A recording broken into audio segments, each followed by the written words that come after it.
Welcome back to the Any Spartan Show. This episode, we're talking to two very special guests.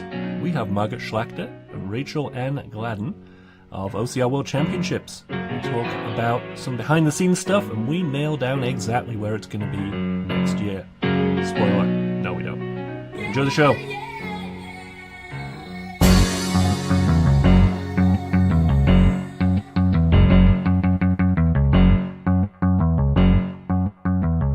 If this is your first time listening to the show, thanks for checking us out. We record roughly weekly, and you get to listen to myself, Paul Jones, Sandy Ree, and Josh Chase chat about the obstacle course racing scene. We also do interviews with race directors and business owners in the OCR space. I encourage you to go and check out all of our other episodes over on podcast.anyspartans.com, and while you're there, subscribe to us. We're on iTunes, Stitcher, Google Play, anywhere else you're going to find a podcast. You can also find us over on Facebook as The Any Spartan Show, and we really encourage you to leave questions in the comments that we answer every episode. Now let's get on with the show.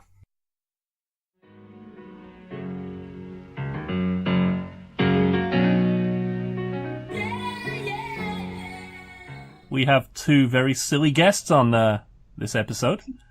We have Sandy and Josh, but we're also joined by the wonderful Rachelanne and the wonderful Margaret from OCR World Championships and various other endeavors in the OCR space. So say hi, everyone. Hello. Hey. Hi. You thought we were done with OCR World. Ha! Nope. It never ends. It never Josh, ends. what number are we on? Yeah, Josh, what number are we on? 63.75. Close enough. 63, right? We never seem to remember what episode we're on. I actually don't know. I'd have to look, and I'm not looking. So sure, yeah, we're on 63. All right. You can tell if we're right by looking at the episode number, because I will check before I publish this. So before we go anywhere, Sandy has some corrections and redactions and updates. She is No redactions, just some corrections. Desperate to get off her chest. So the last time I talked, I said two things that were incorrect. One that nobody really cares about, but I'll fess up anyway. And that was, I said that they didn't put the tape on the Lagath, and I just really wanted to say that again until Sunday, and I was wrong. It was definitely there on Saturday, per the pictures. So Josh is doing his victory dance. Josh, you were correct.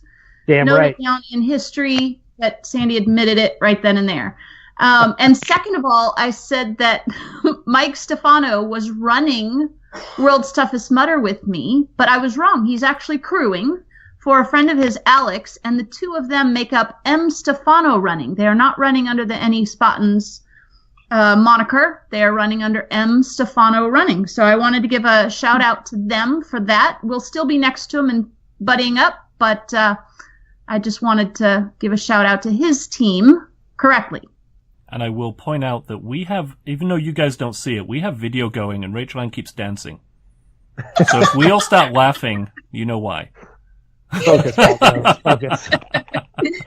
I never stop bouncing. Ever. It's not the dancing part that gets me. It's the spiritual gangster T-shirt that she's wearing currently. So why don't we do a quick introduction if anyone has managed to get this far in OCR and doesn't know either of you two. So let's start with you, Margaret. You've been around longer than I have, which says a lot. And I remember reading Dirt in Your Skirt because it was the only OCR blog out there at one point. Yes. And no one else was doing anything. So I can remember back in the day reading Dirt in Your Skirt, which you founded. And back then it was your personal blog, and it was all about how you were training for this stupid obstacle course thing that we'd all suddenly got sucked into. But now it's your business podcast. You work for Mudrun Guide, and you work for OCR World, well, I guess Adventure behind OCR Worlds, right?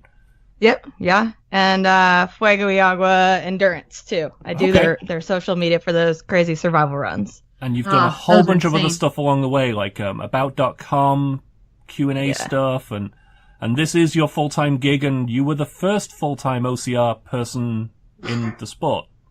Yeah, I quit my day job into race full-time back in 2012 and then switched over to the media side more in 2013 and haven't looked back from it. Just kind of keep finding myself in new positions within the industry. And now I get to work with Rachelanne. We work together at Mud Run Guide, and now I get to work with her and see her dancing like that, like she is on camera right now, pretty much every day.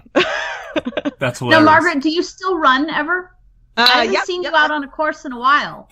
Let's see. I ran Rat Race 30 weekend over in the UK this year.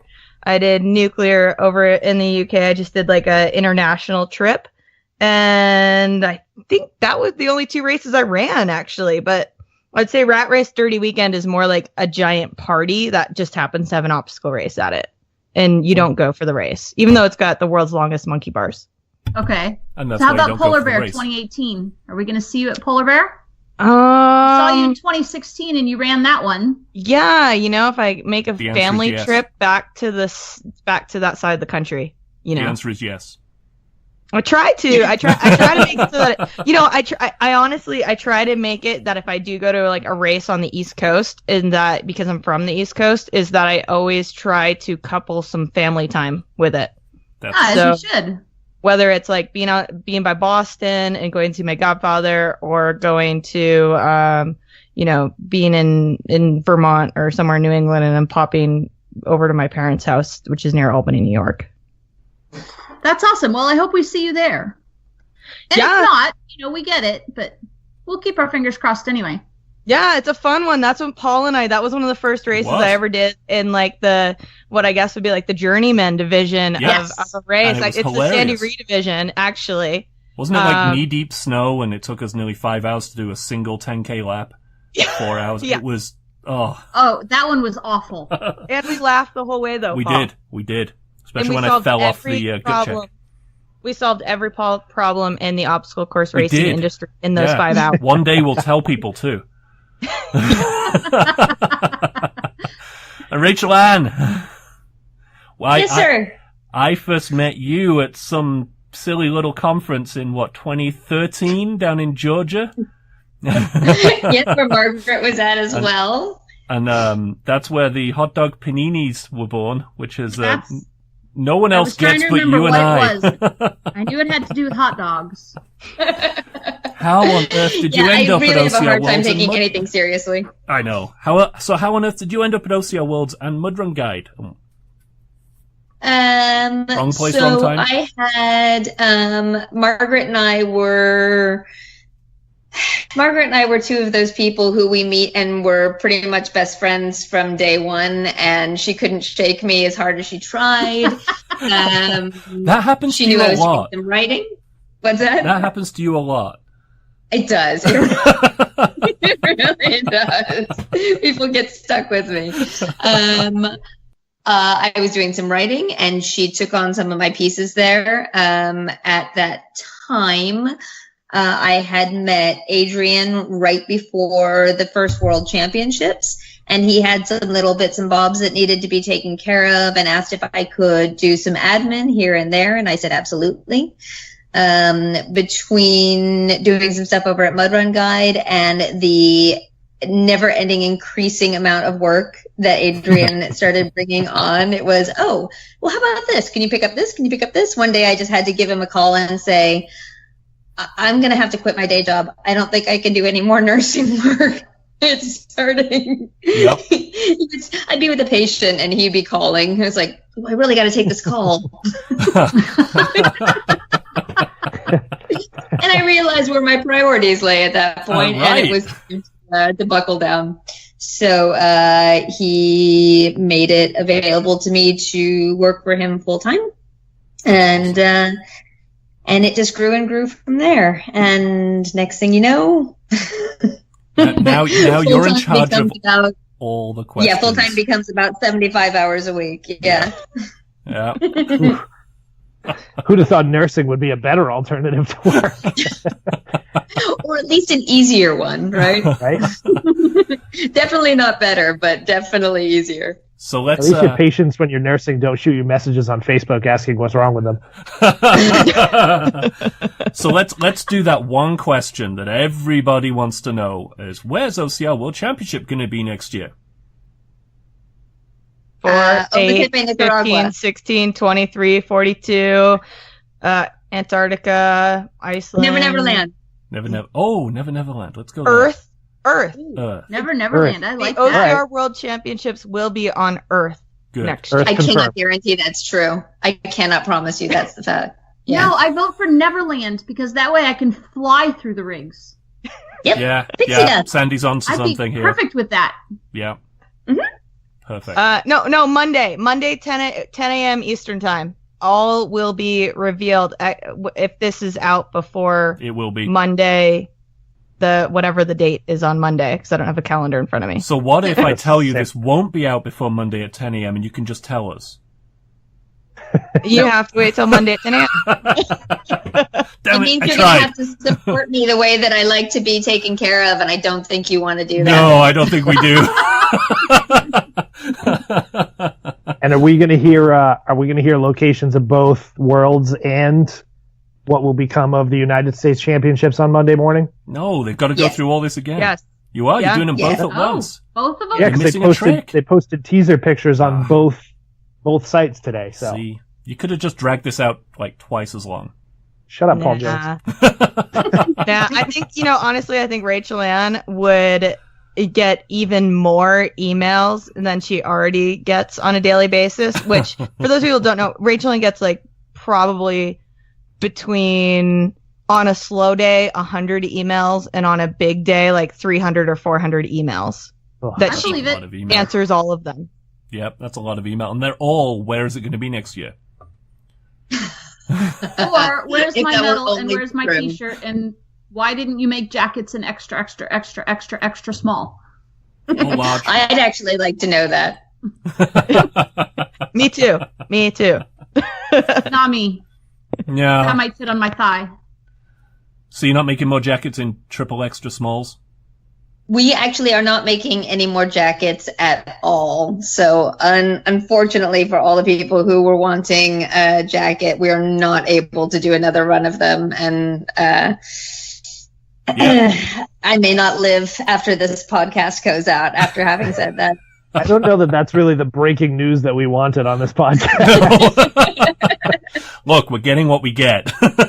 Yeah, we'll take it. So you guys have both been involved so Rachelanne, you and I ran the first year? First year. Yep, Yeah, that we was ran the first journeyman in and the last first year. year I actually got to race my own race. Yeah. Yeah, that seems to be how it goes for a lot of race directors or people running races or organizing races. And I took pictures of you guys that first year. You did. But I did run age group that first year. I qualified for age group and ran age group that first So when year. you yelled at us at the bottom of that stupid slide that I hate, you're like, look up and smile. And I'm like, eh. And you took a picture. I was like, great, thanks. But And it's if you my want the favorite. photo Oh. now, 4 years later. Yeah, You're welcome. thanks. It's one of my most favorite. That's actually one of my most favorite memories of any race was That was getting to do hilarious. that with Paul. That was one of the most fun days had a I've ever blast. had. We had Oh, a Rachel, blast. please don't say that. Rachelanne, please don't say that out loud. He has a big enough head already. Ari, it's true. Oh, That first year was fun. It was a nice, intimate, not in that way, intimate ordeal. And You weren't running small all that. waves. Yeah, it was a good time. With 1,000 of our closest friends. It was amazing. I regret not going to that. I qualified and I thought, what in the world am I even considering going to a world competition? That's ridiculous. I'm slower than Christmas, so why would I do that? And I chose not to come, not really understanding it. So now I've spent the last couple of years trying to explain to people that even if you don't necessarily feel like you're up to par, you should still go anyway because you will be accepted no matter what. And I love, honestly, Sandy, I love that you just said that because that is, I can't tell you how many conversations I've had with different group leaders or different people across the country and across the world. But, keeping this kind of as a North American thing, how many people have been like, well, I'm not really super competitive, so why would I want to even go to this thing? And I'm like, no, you don't understand. It's like the greatest weekend in obstacle racing. And they're like, well, why? And obviously I'm biased because But you're right. work with the company too now. But what I say and what separates it from the rest of the championship events that there are in the year is that like you go to a brand championship and there's maybe 100 people, 200 people, maybe let's even get crazy here and say there's 500 people that care what's going on in the actual like championship race, and then everybody else is just there to do it as just a race weekend. Yeah, just for the fun of it. Yeah, so I mean, and then you get to OCR World Championships, and it's like everybody is just as enthusiastic about the sport as you are, in your local community, whether that's like New England Spartans or, Jamaica. Geez, like in Jamaica, the one Jamaican athlete that came this year, it was their national news that he was coming to do OCR World Championships. That's fantastic. And he was so wonderful, too. It was a new race that just came out this year, but it was run. Jesse Bruce had a really strong hand in helping put that together. So, of course, we automatically had so much faith in it. It was beautifully done. And they were so excited to send an athlete over. They wanted to send more over. There were some visa issues. But next year, we were going to have that dialed in for them way in advance so that they can get some more people over, because he was such an incredible delight to have. It was so nice. Do I dare ask where he'll be getting a visa to? I can't begin to imagine. I'm sure I don't know. We just let you guys know that OCR World Championships will not be in Jamaica next year. So you can cross that one country out of the entire world. Well, we can cross off all of North America because you have already point blank said it will not be in North America. Did we? All right. Yeah, a while ago. How long can we keep all this little process of elimination going? I think Adrian may have said something, but I don't know. He may have. It may have been eliminated. I mean, besides, we all know Adrian doesn't really know what's going on. More. Go on, Josh. I said we've only got 311 more countries to narrow down, so we can keep going. We can keep going. Adrian doesn't really know what's going on anyway. I mean, we all know that. Well, I apologize. I have never in my life. It was too. No, I have never in my life met somebody who can juggle more things at the same time. I swear sometimes he's not human, and Margaret can attest to this. The man can literally have his plate totally full and take on 20 more things without batting an eyelash. It's remarkable. It's true. One of the busiest men out there, that's for sure. That is very I don't know that I've ever actually seen Adrian calm, cool, or relaxed. I think every time we go up either to Ohio or Canada, we'd catch him like 2 days before the and there was some nightmare happening. Like last year it was an issue with the course setup. This year the medals were Vancouver when they were supposed to be Toronto, and it's just like to him it's just the but it's true. Is like, and I know obviously he's got a big group handling the race, but it's like it's his baby, and I've never seen somebody that cares so much for every aspect of the race, no matter what it is. Very much. Down to the last athlete. And that, I think, is really what makes it super special. And he really handles it beautifully. Because when we saw him, he was obviously upset and concerned about it, but he was also still very cool and calm about it, going, we'll figure it out. Mm-hmm. There's always a disaster, and we always figure it out. Yep. And he's always apologizing a few days in advance for everything that he's going to say over the next few days. I have never, and again, Margaret will attest to this, like, I've never worked for anybody that I more enjoy working for. And I'm clearly not just saying that because I work for him now. It is such a pleasure. On his worst day, he's better than most people I've worked for on their best. So cannot complain. So let's talk about this past OCR Worlds up in Canada. So we know some of the things that went wrong. Obviously, the weather, the medals not showing. That was my fault. Was that your fault? The weather? That was me. I'm sorry. Yes. It's all the dancing. It's the rain dancing. Yeah, you guys need to stop doing the rain dances. Yeah. So next year, is it going to be at a place where it could rain? It's going to be a place with weather. With weather. Yeah. Because we could eliminate big portions just by weather patterns. It's not indoors. It's not indoors. Okay, good. So we can eliminate anywhere that doesn't have buildings. Good. Yes. Got it. So the weather, the medals, going AWOL. But what goes wrong that we don't see? Like, what crises and disasters do you guys deal with that you manage to hide and sweep under the rug and keep quiet from the athletes? I will say the one thing, and it isn't really quiet now because Adrian shared the photo, but I think in the OCR World Championships Facebook page Sunday morning, there, so I forget how PG are we on this? Totally not PG. Okay, so I wake up and where we were staying was right over where the finish line was. So I get up around 5 a.m. and I go take a shower and I get dressed. I open my curtains and I look down and the festival tents, like the finish line tents, are all blown over. Yeah. It's still dark out. There's a picture that Adrian, I snapped that photo and then sent it because Adrian's like, well, what does it look like? I'm walking around the apartment that Rachelanne and Ren and myself are staying in, and I'm just like, F. And I'm just just, that's pretty much the only word that was coming out of my mouth, and everybody else is still asleep. And I'm like, fuck.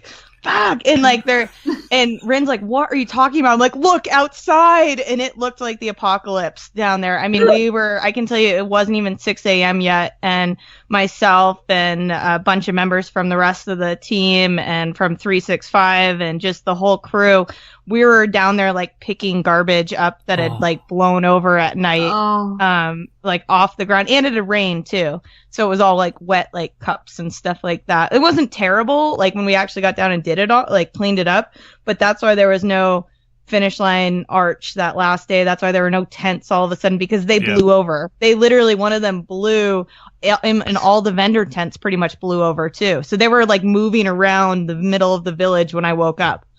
Oh my goodness. That's what happened while pretty much everybody was still sleeping Sunday morning. But not you.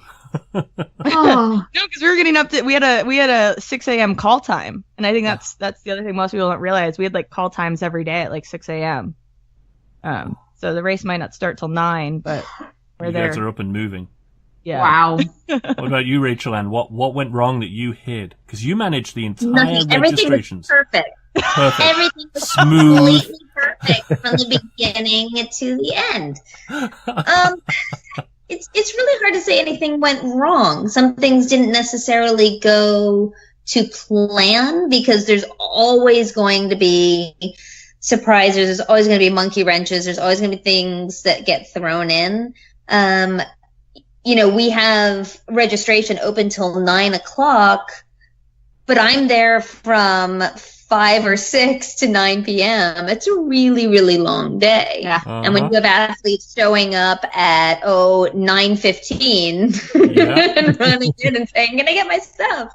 The bottom line is, this is going to sound like a total cop-out, but we had such an amazing group of volunteers.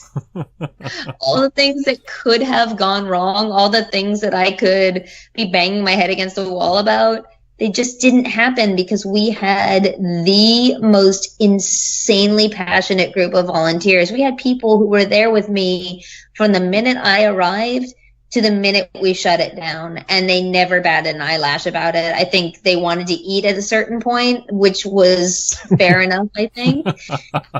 But it's absolutely remarkable. We don't have the ability to offer what some races do to our volunteers. We're a really small organization, and yet we end up with these people so dedicated and so passionate that all the things that you could imagine might go wrong with these long hours and these crazy days, everything gets handled.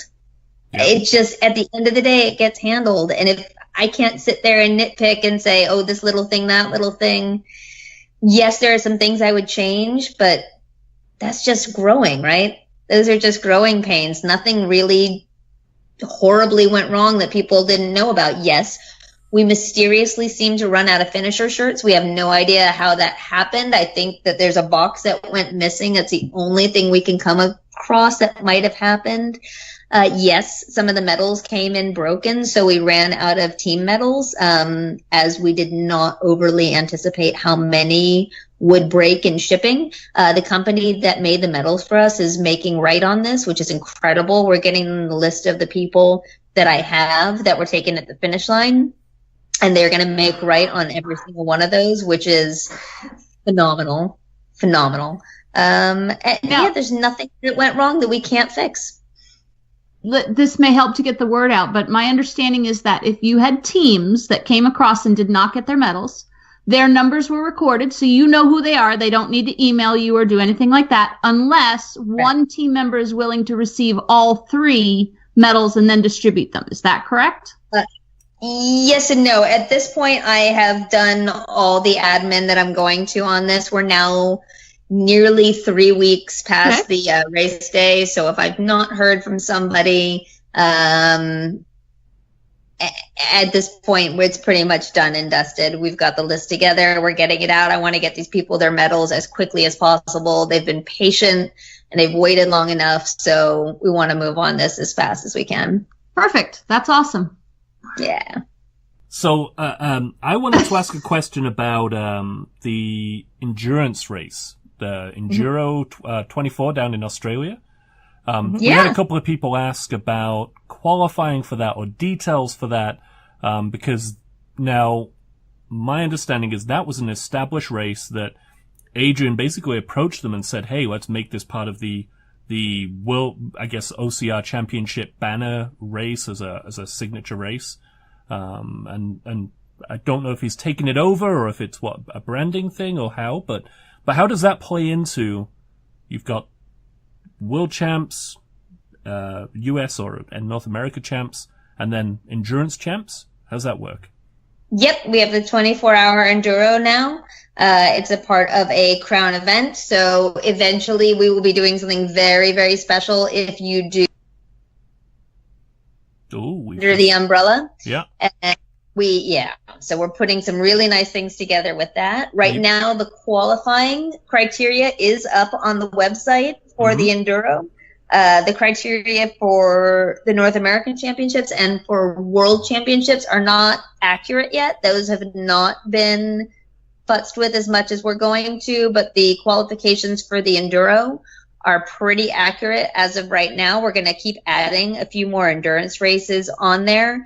We just added EPK over in Arizona and the Sisu Iron, what some of you may have heard of, over in California. Those are 24-hour plus endurance events that will really prepare our athletes for what they're in for over in Australia.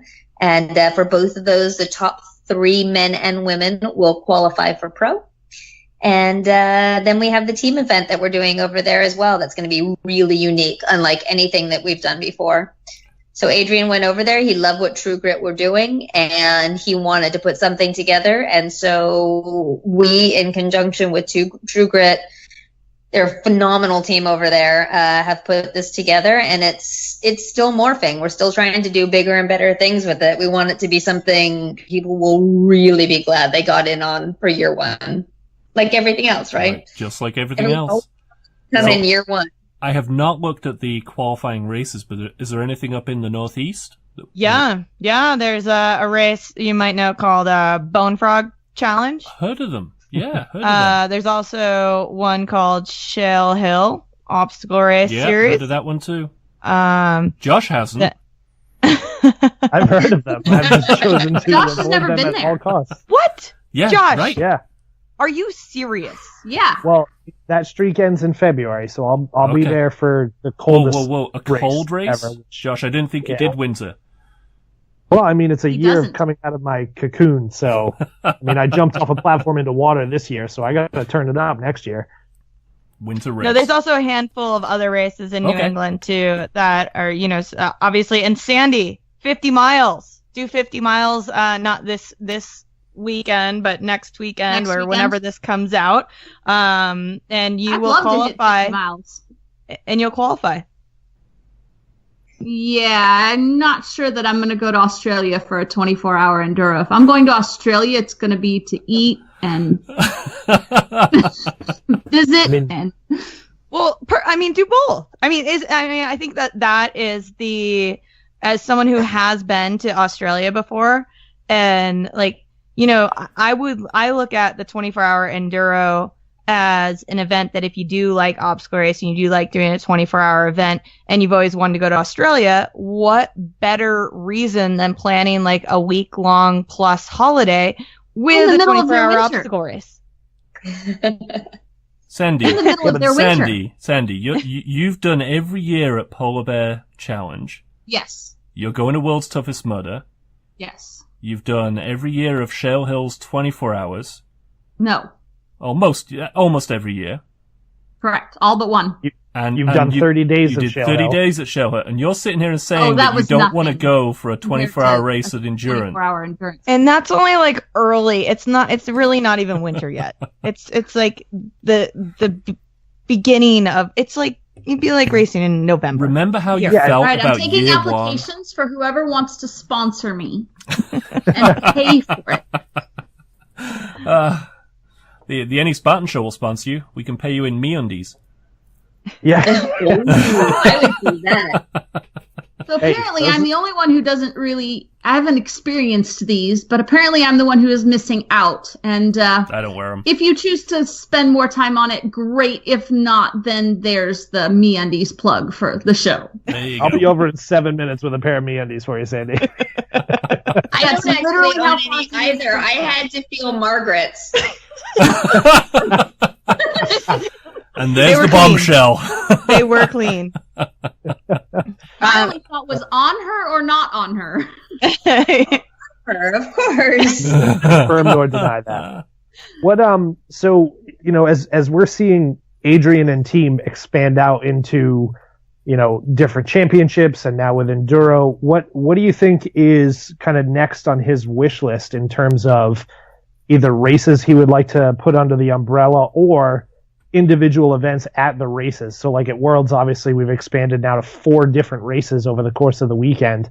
Where does he and you guys go from there?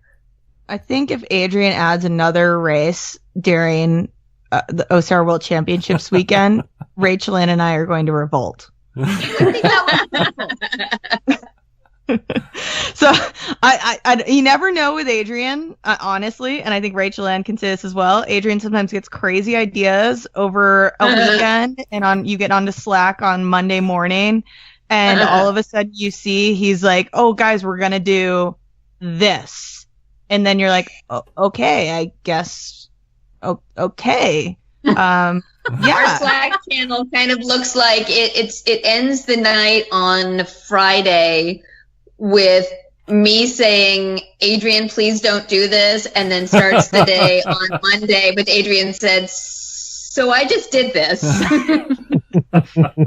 I know you said don't, but Yeah. Yeah, He we doesn't don't know listen anyone to else anything like that. We're working with. I don't know what you're talking about, Sandy. So you're not going to be doing a pre-Friday sprint, maybe a Thursday OCR sack race, or 3-legged race, or you're not going to do any of those?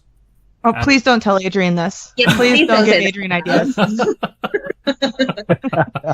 can't promise that we're not going to do anything, right? So as we, Because but you don't it's know really either. important but before we add anything new, we want to get right what we have, right? Yeah. So one of the things about Adrian that makes all of this so amazing is that he is very much a perfectionist, and until everything's dialed in and he is super happy with the way that it runs, because everyone leaves in smiles and everyone's super thrilled with the way it went, and he's banging his head against the wall a little bit saying, it could have been better, I should have done better.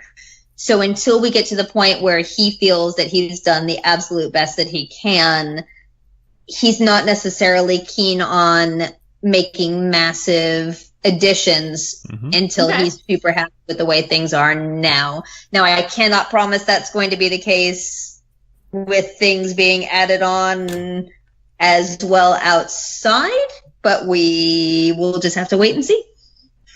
Yeah, sorry we can't give you a better answer than that. But I mean, and that's the biggest thing though too, is that I think you guys, obviously I listened to the last podcast that you guys did, which is why I joked around before we started recording about talking to Josh about MeUndies. But But in all seriousness, I mean, I rode back with Adrian to the airport as well, and we spent those 2 hours debriefing on the weekend, talking about what policy just needed to be changed, what things we needed to change for the next year, how we can improve upon it. We're not sitting there like, I don't think almost anybody on the team with OCR World Championships ever sits back and is like, oh, that was a really great event we put on. We're always like, okay, that went well. And here is X, Y, Z, A, B, C, D, whatever that we want to improve upon for next year. I mean, I think we had a running, even before the weekend began at OCR World Championships, we had a let's watch these things over the weekend and then let's already see how we can improve them for the next year. And I think that that's the part that not many people get to see. I mean, I've heard you guys say that it was like 10 out of 10, great race. That's great. You talk to us internally. We're all like, oh, it's like 7, 8, 7. like I mean, so what's I don't on think that list? What's high on that list? Oh, I told everybody I want a dedicated satellite feed in the future.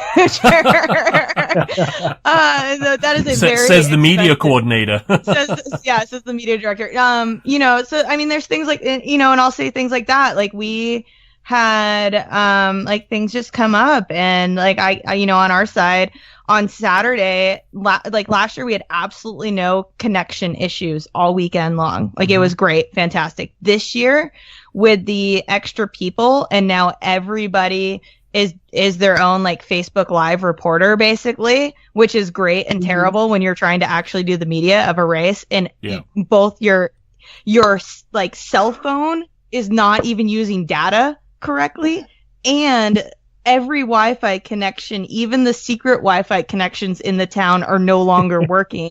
People with personal hotspots, they were not working. Like Saturday, I mean, Rachelanne can tell you, like Saturday night, I was pretty much ready to cry. I was like, this did not go, or no, Friday, I was like, this did not go the way I wanted it to. Because everybody, and I think that it's like those sorts of things that the whole group, whether you're in logistics, whether you're like Rachelanne doing customer service, registration, everything like that, we're always looking at like, oh gosh, what, like, we kind of have to step back and remind ourselves what we did well. Like Rachelanne will be like, this went really well, and I'll be like, this went really well, and but because otherwise we're all so critical of the event and trying to make it like the best experience for you guys that are there racing. Like it really, that's the number one goal. And like, as well, personally, on my goal is like, if I'm not there, like Paul, you weren't there this year. Like I want to give you the information while you're not there, so you still can feel like you're there.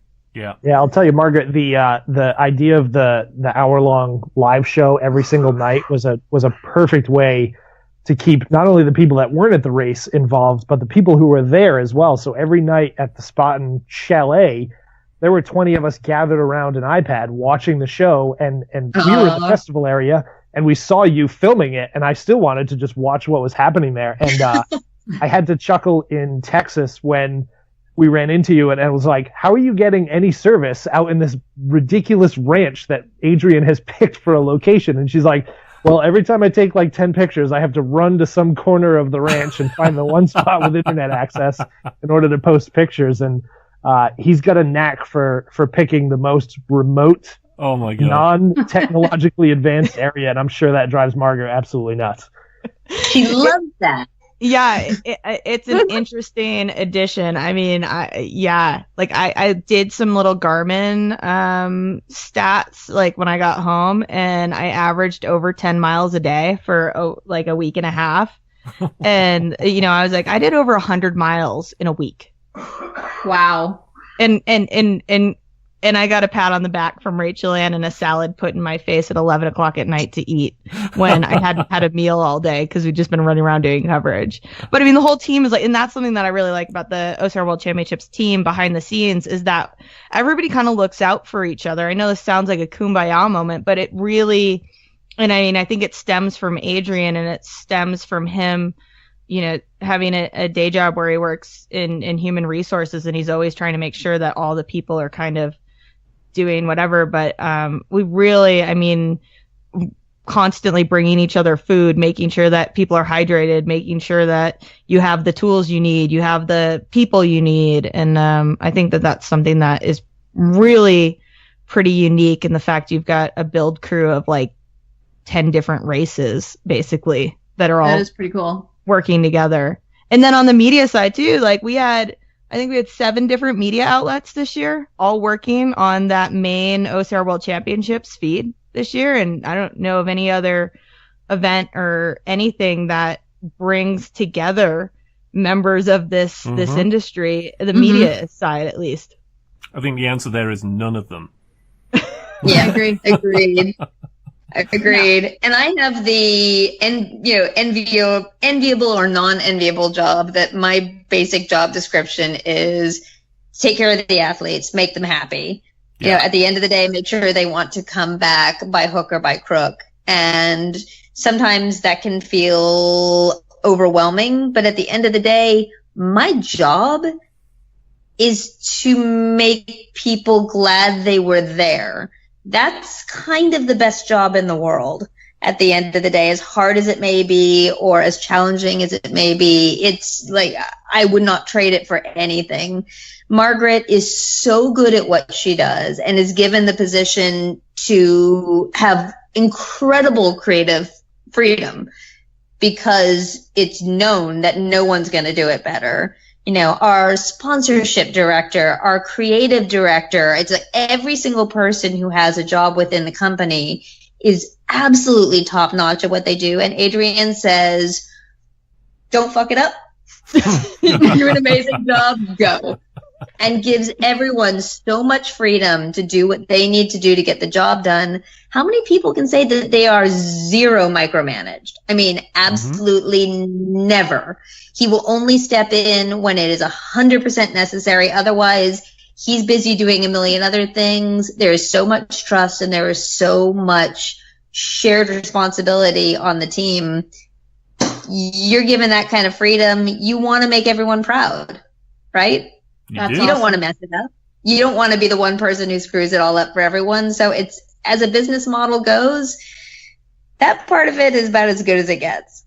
That's awesome. And Adrian can be tough too, honestly. Like, you know, like he can be tough. He's not all hugs and like, and everybody sees him as like just this really nice guy. But you know, he can be, if he needs to deal with a vendor or deal with something, you know, he can be, you know, a tough business guy too when he needs to be. But and he knows that's the cue is when he needs to be.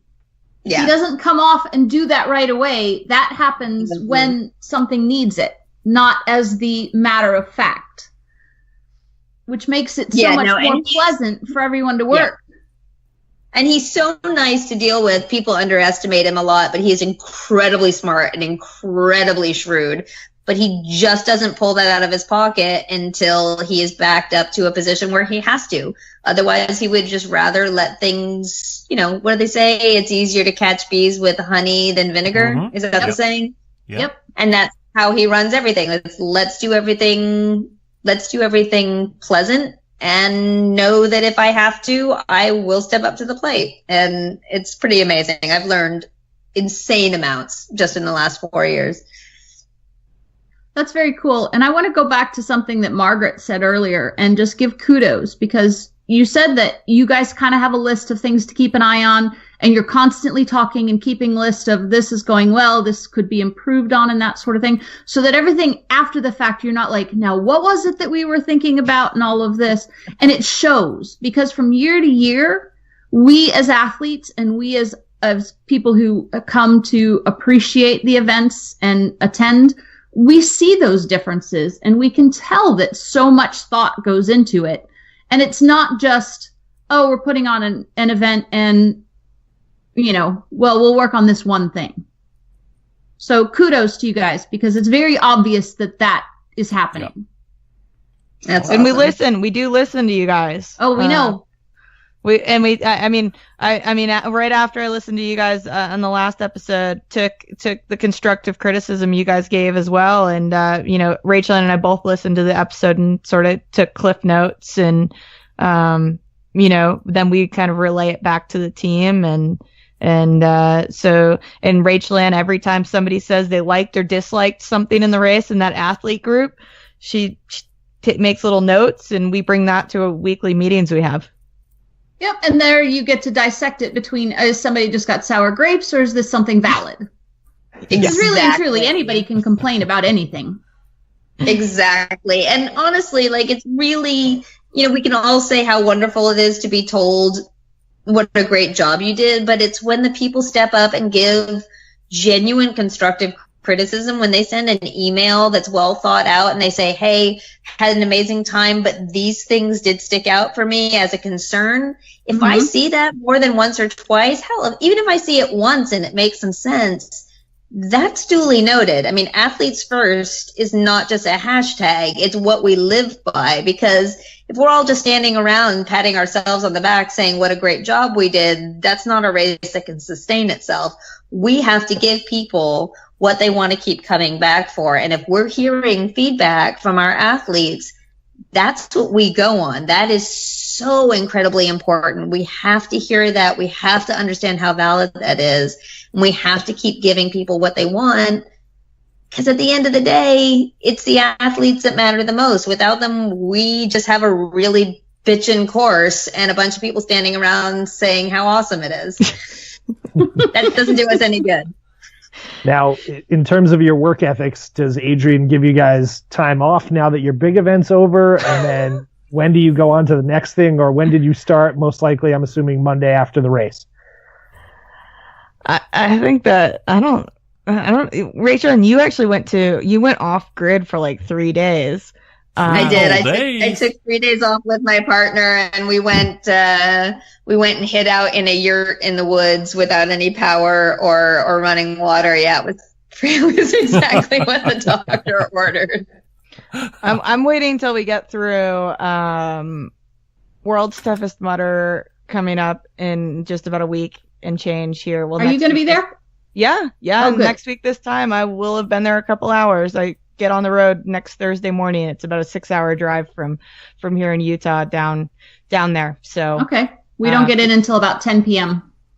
And then we have Best of OCR over on Mud Run Guide, which will run until just before Christmas time as well. So that is happening like right after World's Toughest Mudder. So then after that is when I really get to take a rest. Good. I am ready for a rest. As personally, I just got wisdom teeth out just over a week ago. That was my first OCR World Championships. So I had a forced 2 days off almost, where I was on strong painkillers and anti-inflammatories and should not be on Facebook talking to people. So now you got to figure out what you promised in that time. Awesome. So no, but I do actually, I will say, because I think it was Josh, or I think you brought this up last episode, as you guys talked about the course flow for the 15K, and you talked about how that it seemed like in the beginning of the race it was more like some more like walls and crawls and that ridiculous climb that everybody likes to be talking about too, and that that more of the technical obstacles were more in the second half of the course, or maybe Sandy, you mentioned that.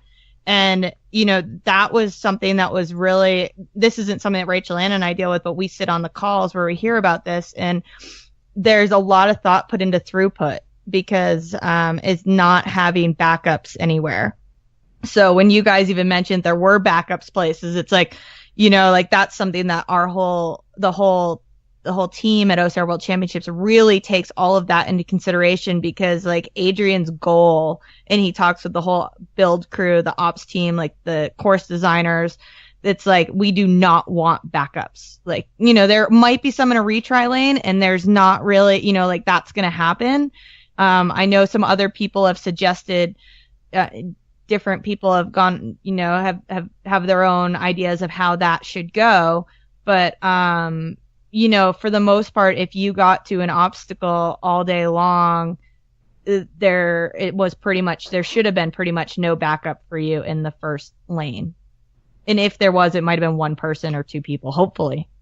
Yeah, and I think the 4 years I've been doing this event, I think the times that I've seen Adrian most nervous / angry, quote unquote, was he was constantly overlooking his obstacles and wondering which ones might have a potential problem, which ones does he need to change up. And I think we've seen him at almost every event make changes based on that, which I think is huge, because some races will just let it go, and it's easy for racers' opinions obviously to build up when it becomes an issue. So it's great to see him on course, at an obstacle and making sure that backup isn't an issue. You've got marshals that are handling things. So like I said, I've never seen somebody that kind of cares so much about the individual racers, and that speaks, I think, to the brand and to what you guys have kind of built. Who remembers year one, the platinum rig on day one? Oh God. It was decimating people. Day two, we all came in the next morning, and it was completely different. I lost my band there on Saturday even. I'll say I was one of the 81.5% of women that day that lost their band. And mine was at platinum rig after I did about 3 attempts there. And I was like, you know what? I just don't think this is happening today. And I then just went off remember and ran. Adrian with like steam coming out of his ears because they'd arrived late for, I guess, customs reasons. Like they got held up somewhere. But they'd arrived late. They'd set up late. No one had had the opportunity to vet the obstacle before it opened the next morning. And Adrian was just like, this is going to change. So I remember watching that go up like that night. I think the truck pulled up. It had to be 8 p.m. They had the lights on. We were all leaving when it pulled in. I remember that.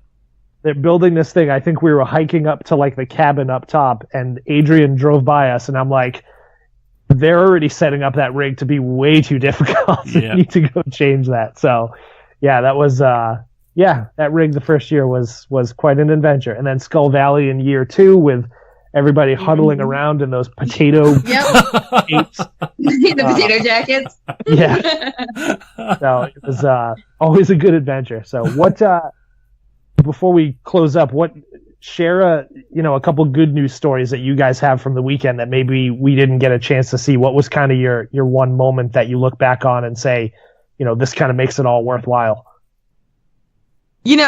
Honestly, when I see people that I know, obviously like Josh, when I get to see you on course, I get to see obviously people that especially New England Spartans, because that's the part of the world that I was in first when I started this whole obstacle racing thing. So when I see people that have been around it for years, and like I do see people off the corner of my eye, even though I'm doing live streams, is that I do see people, and it's just really fun to get to see people that I know from now all over the world and watch them on course. And, whether it's standing at Dragon's Back and watching somebody be terrified to jump and then they finally jump,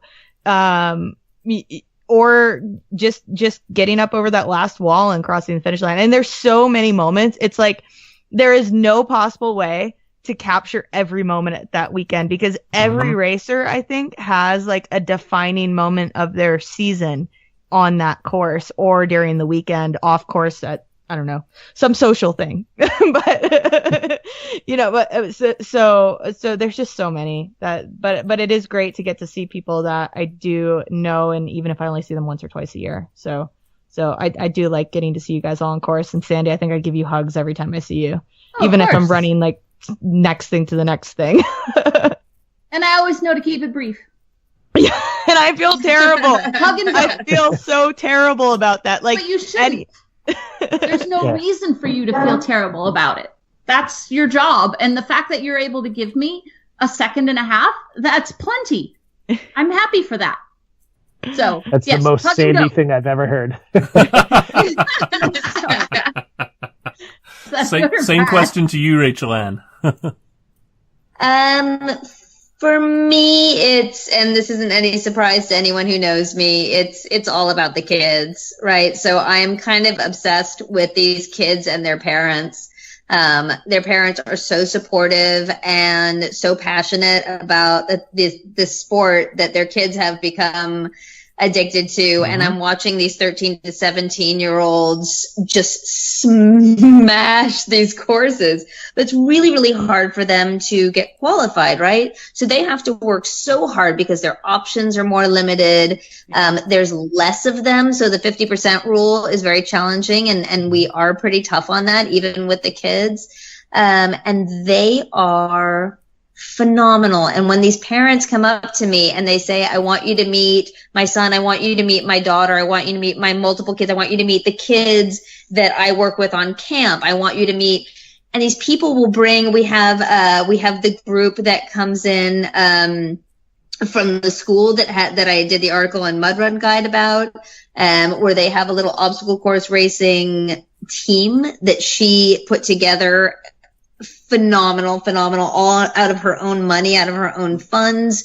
We have a group that came out that Jesse Weeks put together with these kids that he supports to help get at-risk kids doing something that's more powerful. We have parents who, Lord knows what people give up to bring their kids out there. You know, it's not cheap. And they use their vacation time. They use their Christmas money. Kids are using the money they get for their birthdays and Christmases to come out there because they want to be involved. They want to be there. And that's the future of our sport. I mean, that's it right there. That's why we will survive, because they are so excited about this. And I never, ever get tired of seeing that. That is my absolute favorite thing every year. I wish they would have had this when I was 17 and 18 years old, that's for sure. Right? God, yes. Oh, yeah. Back when I had no fear and 80 less pounds. I mean, I can't wait until Minnie is old enough to race at the OCR World Championships. Yep. Because, whether he likes obstacle racing or not, I still want him to come in. Although I do think he still likes obstacle racing, or at least he likes playing around on obstacles enough by going over to what is it, Ultimate Obstacles. Eric Mann's place. Yeah, Eric's place. So, he'll be there when he's bigger. And you know, for me too, it's pretty exciting is that my one of my nephews actually has expressed interest in obstacle racing, and he is maybe 11 now, so he's got a couple of years, and he's got a pretty well-known dad in this industry. So there might be a kid with the last name Call that wants to be an obstacle racer. Sweet. Who already ran at 10 years old. So if he qualifies for next year's OCR Worlds, where will he be flying to? Well, he's not old enough. I mean, it'll have to be. I tried. He's not old enough. There's a few more years, so who knows? Actually, I have absolutely no idea where it will be when he's old enough to race at OCR World Championships. I don't know that anybody knows. Love it. Unless Rachelanne has some crystal ball that Adrian doesn't have yet either. Pixie magic. Pixie magic. All right, guys. We've been going for nearly an hour. Any questions from anyone before we shut down? I think we got through all the ones we found on Facebook. Well, I have a question for you two that went to the event. What was your single? I mean, you kind of went over this before, but what was your single favorite moment from this past year? It's tough to narrow it down, and for me, I'll tell you that the most exciting thing for me is, so Sandy, Vince, and I drove up, and we left at 4 a.m. to drive up and get there. So we got there early enough to take that first look at the festival area. And I think for me, it's that first look when you walk into the festival area and you see everything is adorned with championship logos and posters, and you get there and you finally realize, you know what, I'm here. It's the 4 biggest races that I've been training for the entire year. Well, we didn't really train for Make-A-Wish. We kind of mailed that one in at that point. But, I think it's hard to encapsulate it in just one moment. But, I can tell you off the top of my head, there's a handful of them. Walking in with the group, obviously, first, and seeing just the whole experience that you guys put on for the racers. It's like nothing else. I mean, it's not a festival area at a big name race, right? It's the entire just city turns into this whole experience. It's getting to race side by side with athletes that are just absolutely amazing, and they come from all over the world, and just seeing the camaraderie. I had a guy from Sweden buy me a smoothie one day. I bought a guy from Latvia a beer one night at a bar. I mean, it's just, there's no way to put like a single event into it, but it's that perfect event where it brings kind of the whole world of our industry together, and I think it's universally loved by people from 67 different countries this year, and what you've put on is just an amazing event, and I look forward to what happens next. I love that. I agree. I had fun. I was sitting eating breakfast one of the mornings, and the couple next to me turned to me and said, "Okay, what the heck is going on?" Because they had no clue. They were there on vacation, and they had no idea what was going on. So they had never even heard of an obstacle course race.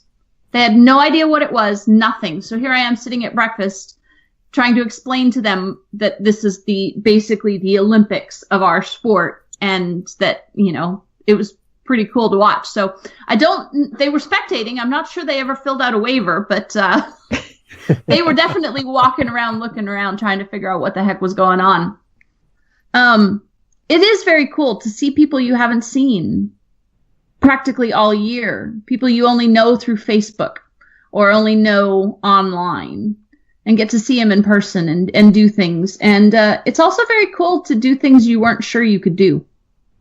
So I enjoyed that. I enjoyed the course while it was still dry. I did a whole lot of really good stuff then, and then once it was wet, I was toast. So also the beer store was the highlight. Oh. Hilarious, right? Such an amazing Canadian thing. It's the beer store. Yes, absolutely love it. And I gotta say too, before Paul, I'll let you. It's like it's my podcast. Before I let this podcast end, I need to tell one more. No, and I said this in the last live feed that Alex, Nicholas, and I did together. Is that Sandy? You're running. Josh, sorry, this isn't about you. You run age group, so this doesn't count. But honestly, like Sandy, you're there. And Paul, you're normally there, and we'll give you this pass this one time. You had some good excuses, and then you didn't have an excuse and could have gotten in a car last minute and still been there.